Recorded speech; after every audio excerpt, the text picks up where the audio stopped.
يا موسى لن نصبر على طعام واحد فادع لنا ربك يخرج لنا مما تنبت الأرض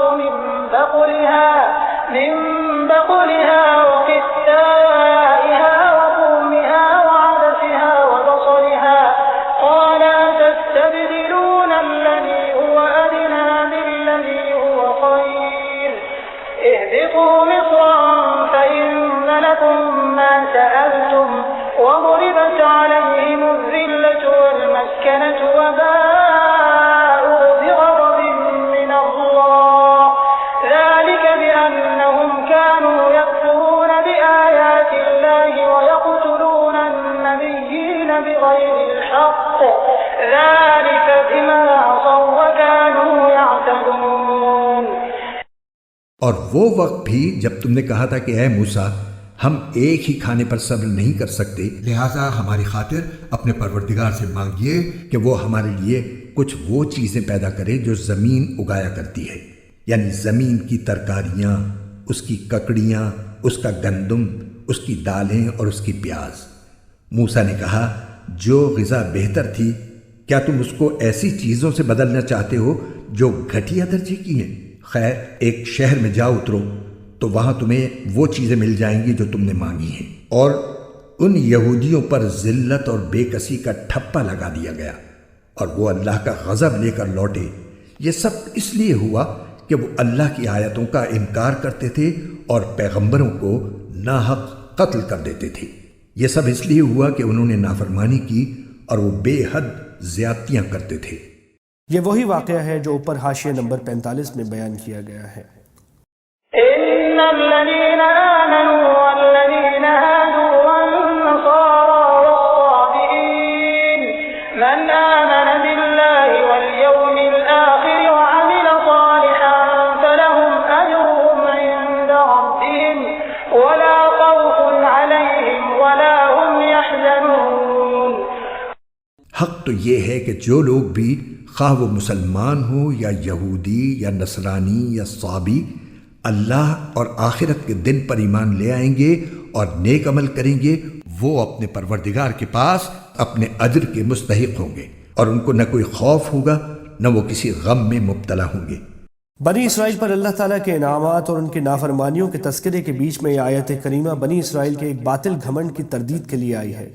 ان کا عقیدہ یہ تھا کہ صرف انہی کی نسل اللہ کے منتخب اور لاڈلے بندوں پر مشتمل ہے، ان کے خاندان سے باہر کا کوئی آدمی اللہ کے انعامات کا مستحق نہیں ہے۔ آج بھی یہودیوں کا یہی عقیدہ ہے، اسی لیے یہودی مذہب ایک نسل پرست مذہب ہے، اور اس نسل کا باہر کا کوئی شخص یہودی مذہب اختیار کرنا بھی چاہے تو یہ اختیار کر ہی نہیں سکتا یا ان حقوق کا مستحق نہیں ہو سکتا جو ایک نسلی یہودی کو حاصل ہے۔ اس آیت نے واضح فرمایا کہ حق کسی ایک نسل میں محدود نہیں ہے، اصل اہمیت ایمان اور نیک عمل کو حاصل ہے۔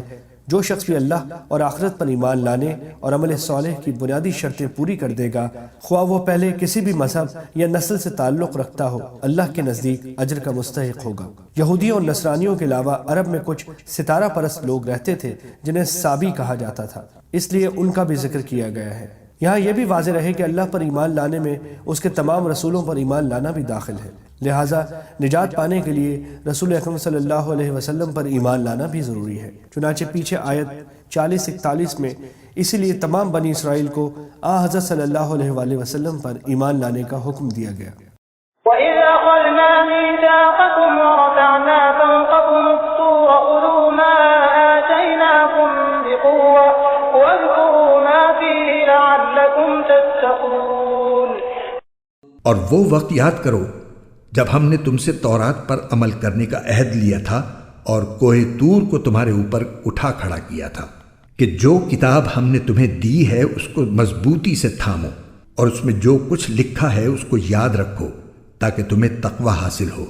جب حضرت موسیٰ علیہ السلام تورات لے کر آئے تو بنی اسرائیل نے دیکھا کہ اس کے بعض احکام بہت سخت ہیں، اس لیے اس سے بچنے کے بہانے تلاش کرنے شروع کر دیے۔ پہلے تو انہوں نے کہا کہ اللہ تعالی ہم سے خود کہے کہ تورات پر عمل کرنا ضروری ہے۔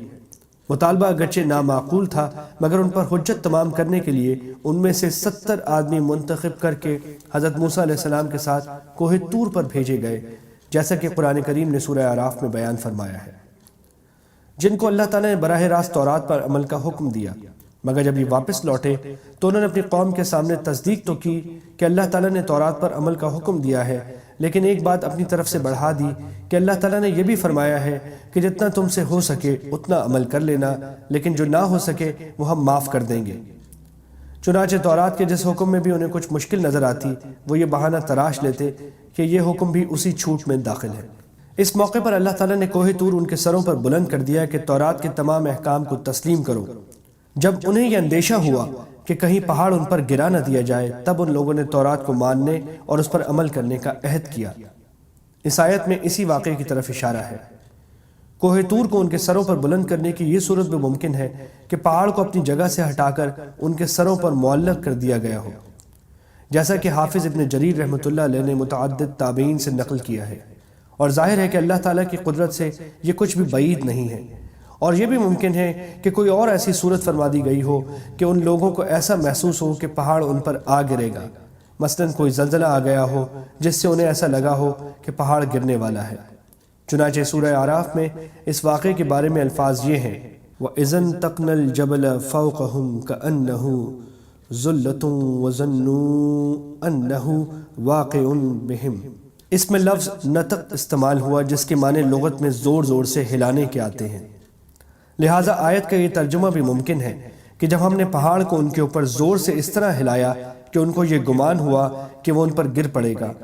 یہاں یہ بات واضح رہے کہ کسی شخص کو ایمان قبول کرنے پر تو زبردستی مجبور نہیں کیا جا سکتا، لیکن جب ایک شخص ایمان لے آئے تو اسے نافرمانی پر سزا بھی دی جا سکتی ہے اور ڈرا دھمکا کر حکم ماننے پر آمادہ بھی کیا جا سکتا ہے۔ بنی اسرائیل چونکہ ایمان پہلے ہی لا چکے تھے، اس لیے ان کو اللہ کے عذاب سے ڈرا کر فرما برداری پر آمادہ کیا گیا۔ ثم توليتم من بعد ذلك فلولا فضل الله عليكم ورحمته لكنتم من الخاسرين۔ اس سب کے باوجود تم دوبارہ راہ راست سے پھر گئے، چنانچہ اگر اللہ کا فضل اور رحمت تم پر نہ ہوتی تو تم ضرور سخت نقصان اٹھانے والوں میں شامل ہو جاتے۔ وَلَقَدْ عَلِمْتُمُ الَّذِينَ اعْتَدَوْا مِنكُمْ فِي السَّبْتِ فَقُلْنَا لَهُمْ كُونُوا قِرَدَةً خَاسِئِينَ۔ اور تم اپنے ان لوگوں کو اچھی طرح جانتے ہو جو سنیچر سبت کے معاملے میں حد سے گزر گئے تھے، چنانچہ ہم نے ان سے کہا تھا کہ تم دھتکارے ہوئے بندر بن جاؤ۔ سنیچر کو عربی اور عبرانی زبان میں سبت کہتے ہیں۔ یہودیوں کے لیے اسے ایک مقدس دن قرار دیا گیا تھا جس میں ان کے لیے معاشی سرگرمیاں ممنوع تھیں۔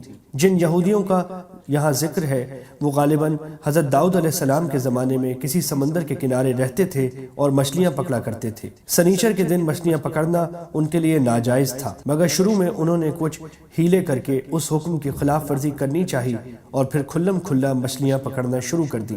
کچھ نیک لوگوں نے انہیں سمجھایا مگر وہ باز نہ آئے، بالآخر ان پر عذاب آیا اور ان کی صورتیں مسخ کر کے انہیں بندر بنا دیا گیا۔ اس واقعے کی تفصیل سورہ اعراف میں آنے والی ہے۔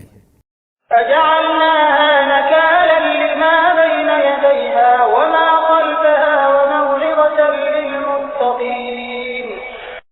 پھر ہم نے اس واقعے کو اس زمانے کے اور اس کے بعد کے لوگوں کے لیے عبرت اور ڈرنے والوں کے لیے نصیحت کا سامان بنا دیا۔